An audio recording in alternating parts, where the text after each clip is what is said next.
Hi ಎಲ್ಲರಿಗೂ ನಮಸ್ಕಾರ. ನಮ್ಮ ಚಾನಲ್ಗೆ ಸ್ವಾಗತ. ನಾನು ಲಕ್ಷ್ಮಿ. ಇವತ್ತಿನ ರೆಸಿಪಿ ಡಾಬಾ ರೆಸ್ಟೋರೆಂಟ್ ಸ್ಟೈಲಲ್ಲಿ ಚಿಕನ್ ಗ್ರೇವಿ ಮಾಡೋದು ಹೇಗೆ ಅಂತ ನೋಡೋಣ. ತುಂಬಾ ಟೇಸ್ಟಿಯಾಗಿ ತುಂಬಾ ಚೆನ್ನಾಗಿರುತ್ತೆ. ಈ ಥರ ಮಾಡಿದ್ರೆ ಪ್ರತಿಯೊಂದಕ್ಕೂ ತುಂಬ ಒಳ್ಳೆ ಕಾಂಬಿನೇಷನ್ ಅಂತ ಹೇಳ್ಬೋದು. ಪರೋಟ ಆಗ್ಬೋದು, ರೋಟಿ, ಬಟರ್ ನಾನ್ ಅಥವಾ ಕುಲ್ಚಾ, ಚಪಾತಿ ಪ್ರತಿಯೊಂದಕ್ಕೂ ಸಖತ್ತಾಗಿರುತ್ತೆ. ತುಂಬ ಟೇಸ್ಟಿಯಾಗಿರುತ್ತೆ. ಈ ಥರ ಮಾಡಿದ್ರೆ ಬನ್ನಿ ಮಾಡುವ ವಿಧಾನ. ಮೊದಲಿಗೆ ನಾನಿಲ್ಲಿ ಅರ್ಧ kg ಚಿಕನನ್ನು ತೊಗೊಂಡಿದ್ದೀವಿ. 500 ಗ್ರಾಮ್ ಚಿಕನ್ನು. ಒಂದು ಕುಕ್ಕರನ್ನು ತೊಗೋಣ. ಸ್ಟವ್ ಹಚ್ಕೊಂಡು ಕುಕ್ಕರ್ ಬಿಸಿ ಆದ ನಂತರ ಸ್ವಲ್ಪ ಎಣ್ಣೆಯನ್ನು ಸೇರಿಸ್ಕೊಂಡು 1-2 ಚಮಚ ಎಣ್ಣೆ ಸೇರಿಸ್ಕೊಂಡು, ಎಣ್ಣೆ ಬಿಸಿ ಆದ ನಂತರ ನಾವು 1-2 ರೆಂಬೆ ಕರಿಬೇವು ಸೊಪ್ಪು, ಹಾಗೆ ಮೀಡಿಯಮ್ ಸೈಜ್ ಈರುಳ್ಳಿ ಒಂದನ್ನು ಸೇರಿಸ್ಕೊಂಡು ಜಸ್ಟ್ ಹಸಿ ಸ್ಮೆಲ್ ಹೋಗೋ ತನಕ ಫ್ರೈ ಮಾಡ್ಕೋಬೇಕಾಗತ್ತೆ. ನೋಡಿ, ಹಸಿ ಸ್ಮೆಲ್ ಹೋಗಿ ಸ್ವಲ್ಪ ಕಲರ್ ಚೇಂಜ್ ಆಗಿದೆ. ಅದರ ನಂತರ ನಾವಿಲ್ಲಿ ಚಿಕನನ್ನು ಸೇರಿಸ್ಕೊಳ್ಳೋಣ.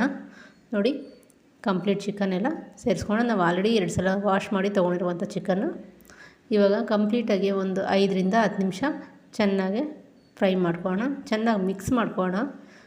ನೋಡಿ, ಚೆನ್ನಾಗಿ ಮಿಕ್ಸ್ ಆಗಿದೆ. ಇವಾಗ ರುಚಿಗೆ ತಕ್ಕಷ್ಟು ಉಪ್ಪನ್ನು ಸೇರಿಸ್ಕೊಳ್ಳೋಣ. ಹಾಗೆ ಸ್ವಲ್ಪ ಅರಿಶಿಣವನ್ನು ಸೇರಿಸ್ಕೊಂಡು ಇವಾಗ ಒಂದು 10 ನಿಮಿಷ ಚೆನ್ನಾಗಿ ಮಿಕ್ಸ್ ಮಾಡ್ಕೊಂಡು ಫ್ರೈ ಆಗೋದಕ್ಕೆ ಬಿಡೋಣ. ಕಂಪ್ಲೀಟಾಗಿ ಫ್ರೈ ಆಗಬೇಕು ಉಪ್ಪಲ್ಲಿ.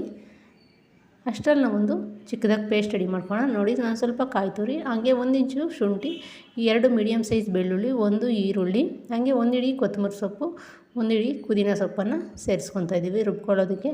ನಿಮಗೆ ಇನ್ನೂ ಸ್ವಲ್ಪ ಗ್ರೇವಿನೆಸ್ ಬೇಕಂದರೆ ಟೊಮೊಟೊ ಕೂಡ ರುಬ್ಕೋಬೋದು. ಆದರೆ ನಾನು ಸ್ವಲ್ಪ ಗ್ರೀನ್ ಕಲರ್ ಇರಲಿ ಅಂತ ನಾನು ಟೊಮೊಟೊ ಕಟ್ ಮಾಡಿ ಸೇರಿಸ್ಕೊತಾ ಇದ್ದೀನಿ.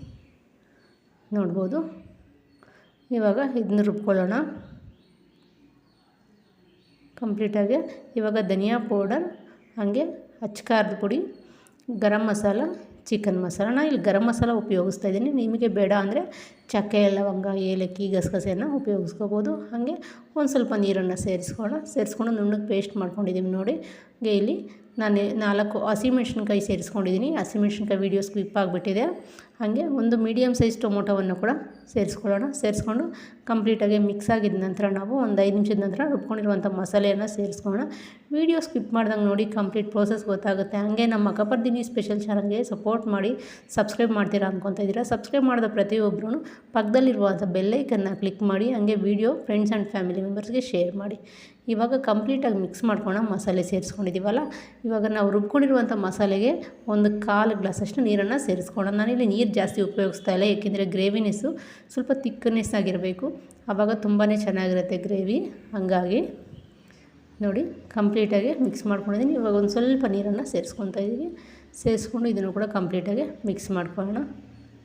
ಮಿಕ್ಸ್ ಆಗಿದೆ ನೋಡಿ, ಇಷ್ಟ ಆದರೆ ಸಾಕಾಗುತ್ತೆ. ಇವಾಗ ಉಪ್ಪು ಖಾರ ಒಮ್ಮೆ ನೋಡ್ಕೊಳ್ಳೋಣ. ಉಪ್ಪೇನಾದರೂ ಕಮ್ಮಿ ಇದ್ದರೆ ಈ ಟೈಮಲ್ಲಿ ಉಪ್ಪು ಸೇರಿಸ್ಕೋಬೋದು.